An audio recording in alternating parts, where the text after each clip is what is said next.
what we've been doing is focusing our attention on how doctors learn about diseases and how they store them in these packets of information known as illness scripts, and they use those illness scripts to help them prioritize a differential diagnosis for a patient. Now we're going to turn our attention more to the patient side of the equation and understand how doctors start with the patient information and arrive at that set of differential diagnoses that they use their illness scripts to prioritize. And then we'll try to begin to put it all together for you at this module and in subsequent modules. So our new concepts in Module 2, building on the concepts we introduced in Module 1, will be to focus on methods of clinical problem solving and contrast how they differ between novices and experts. And importantly, to learn about a new skill and a new piece of language today, and that's the word processing. Processing is the building block to good problem representation, and we'll spend a lot of time working on processing today. Let's talk some more about Sophia Bulara, who was one of our patients from last week. Sophia, as you might recall, is a 17-year-old woman who has a complaint of difficulty walking and leg pain for 2 days. And we're going to give you more information about her history today. She also has felt tired and feverish for about 4 days, but she attributed the fatigue to soccer practice and to the stress of college applications. She remembers one question about an unusually painful elbow 3 days ago that resolved on its own, and then some vague wrist aching and redness. She also notes some spots on her hand, but her major complaint today is that leg pain. She's a high school soccer player, and she leads camping trips. She's very much interested in the outdoors. She also has asthma that's well controlled on her current medical regimen. She's sexually active with one male partner using birth control pills, and she's currently on her period. This is Sophia's rash. You can see redness there and a little bit close up there. She has similar spots around her ankles and on her other hand. Sophia also has a fever. Her temperature is 101 degrees Fahrenheit. Her heart rate is slightly elevated at 102, and she's got a normal blood pressure for age with a normal respiratory rate. She does, however, appear mildly ill, more so than our last patient. And her skin shows these isolated, what we would call hemorrhagic, meaning it's got a bloody appearance, pustules with some inflammation scattered on her hands and lower legs. They don't blanch when you press on them. Her right wrist is red, warm, and tender to the touch, and it hurts when you move it around. Both Achilles tendons are red, warm, and tender to the touch as well. The left seems to be much worse than the right. And the left ankle is warm and red and painful again to range of motion testing. Her elbows, although she complained about them for a few days ago, appear normal today.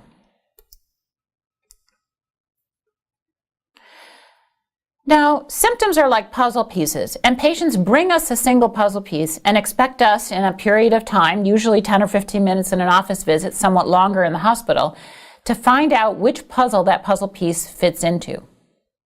But good diagnosticians understand that puzzle pieces are not unique. Puzzle pieces of joint pain could fit in a number of different puzzles very well. It could fit in a puzzle of Lyme disease, of gout, of tendinitis, of lupus.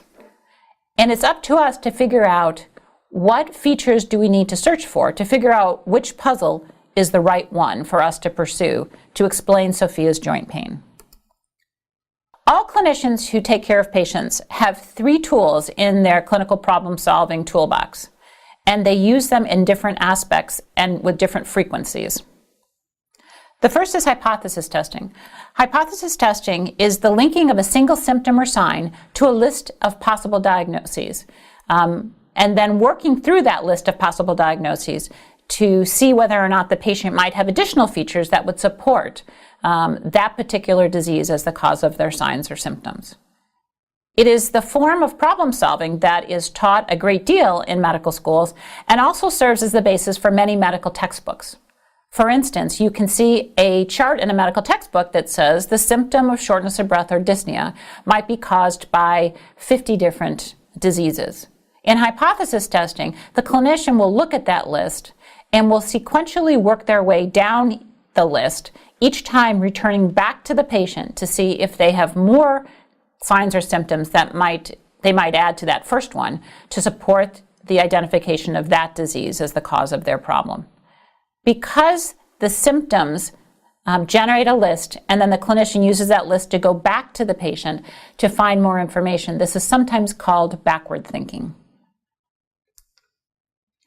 In contrast, forward thinking is the use of a branch chain algorithm to sequentially narrow the set of differential diagnoses that are considered by accumulating more and more precise information about the patient's initial complaint. So for example, if a patient presents with low platelets, in forward thinking, the clinician would be asking themselves before they start looking at the differential diagnosis list, well, if there are low platelets, is that due to a decrease in production or an increase in destruction? And if it's due to an increase in destruction, is that associated with a coagulopathy or not associated with a coagulopathy? And if it's associated with a coagulopathy, is it associated with other symptoms or signs like fever or confusion, or not associated? So you can see them work their way through this branch chain either or sequence of questions. And in doing so, they are refining and decreasing the number of differential diagnoses they need to consider before identifying one that they want to narrow down and focus in on. The third form of clinical problem solving is known as pattern recognition. And pattern recognition is often referred to as the Aunt Minnie form of clinical problem solving.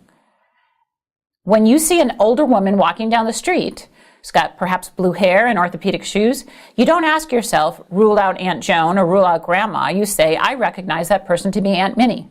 So pattern recognition is the instantaneous or near instantaneous recognition that all key and differentiating elements of a given disease are present in a patient, and therefore that must be the right diagnosis.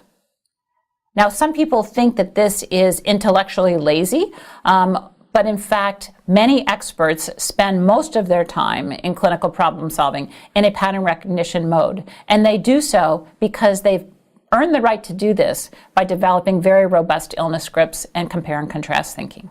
So let's look at all of these a little bit more closely.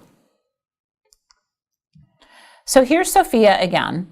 And we're going to approach her problem as we would if we were using hypothesis testing for our clinical problem-solving strategy. We would focus on one symptom, leg pain, and in general it's one or perhaps two, and then generate a differential diagnosis list of the things that could cause leg pain. That might include deep venous thrombosis, sprained ankle, lupus, cellulitis, shin splints, Osgood-Schlatter syndrome, sciatica, rheumatic fever, or gout. And you can see from this list, the person who generated the list is probably considering some of the elements that are present in Sophia's history, just not explicitly so. So they might be remembering that she was taking oral contraceptives and thinking DVT might be relevant. And she's a young woman, so lupus might be relevant. Now, in hypothesis testing, that single or few symptoms is linked to that large and comprehensive list of possible diagnoses. And I, as a clinical problem solver using hypothesis testing, would work through each diagnosis in turn, going back to the patient to ask if other signs and symptoms relevant to the diagnosis under consideration are present. And if I couldn't find more symptoms to match that new diagnosis, I'd move on to the next disease and start over again, asking more questions about what possible symptoms might be present. So I'd start with DVT, and I'd go back to Sophia and I'd say, well, is there swelling just on one side? No. Do you use birth control pills? Yes. Have you had any recent immobilization? No. Do you have any shortness of breath? No. Does the pain improve with rest? No. Does the swelling? Nope. Well, there's only one feature here. I don't think that's going to match, so I'm not going to consider that anymore. And I'm going to go to diagnosis number 2 on my list, which was lupus. And again, work my way through a series of questions to see if there are anything else in my lupus folder, remembering the way novices store their information, that might suggest that this person has lupus. And if not, I'm going to keep going down the list until I find the right diagnosis, or me and or the patient are too tired to keep going on. Now, hypothesis testing, even though it works at times, has a lot of cons to it. The single symptom triggered lists are very long, and that often precipitates some redundant data gathering. Those of you who are watching who are faculty can recognize when people are using hypothesis testing because they ask the same question over and over and over again. For instance, in a patient with shortness of breath, they will ask the patient when considering the diagnosis of pneumonia, do you have cough? And if they discard the possible diagnosis of pneumonia, they'll move on to the subsequent condition. And if that condition also includes cough in the signs and symptoms, they'll ask the question about cough again. It's not that they've forgotten the patient didn't have cough. It's that they are asking the questions in the way in which they learn the disease. And that redundant data gathering is problematic for the patient and also for the student or clinical problem solver who now is keeping track of more information than they need to.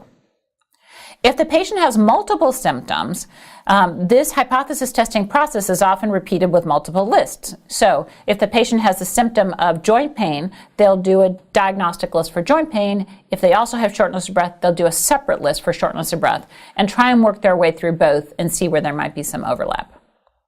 Alternatively, they may just ignore that second symptom because they are spending too much time on the first one. Most importantly, hypothesis testing is very intellectually taxing, both for the clinician and for the patient.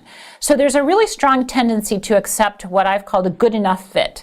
When you get to diagnosis number 7 or number 8, you're getting tired and your brain will in some ways just sort of say, you know what, I think there's enough features here to make this the right diagnosis, simply because your cognitive ability has been sort of eliminated through the very sequential work through this hard list of diagnoses. But it can be helpful if the right diagnosis is on the list at the beginning, and as I said, both the physician and the patient have the stamina to work through it. It's also useful if other forms of problem solving don't work, particularly in novel situations. Even experts will use hypothesis testing when they're faced with a patient who simply doesn't get better on treatment for a disease they thought they had, or if there are new diseases that have developed and no one's quite aware of what the true condition is. How do people arrive at the list from this hypothesis testing? How do they go from the leg pain that Sophia is exhibiting to a list that they can then work through in a backward thinking mode for any clinician? Well, there are certainly published lists. As I mentioned, many textbooks are organized in this way and will, in parts of the textbook, give you lists of symptom-driven possible differential diagnoses. And there are lots of online sites that you can go to and patients may have gone to. People also have personal lists that are based on their personal experience. And these are highly subject to availability heuristic. Now, a heuristic is a rule of thumb, a way of exploring via trial and error. And the problem with these personal lists is things that you have seen frequently and commonly jump up to the top of the list. And you are more predisposed to diagnosing a condition if you diagnosed that condition last week.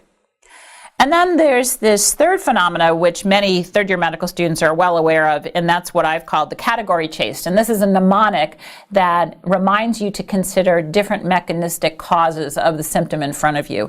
There are many, many of these published, and many have their own personal one. I'm just going to illustrate for you this one called I Vindicate.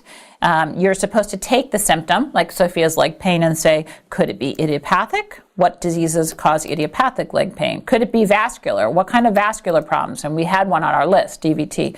Could it be iatrogenic? Is there something a doctor did to cause this pain? Could it be a cancer? Could it be degenerative? Could it be infectious? Could it be congenital, autoimmune, trauma, endocrine?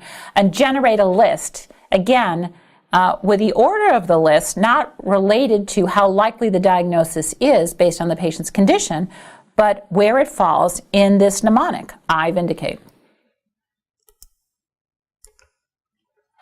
So let's start with a quiz.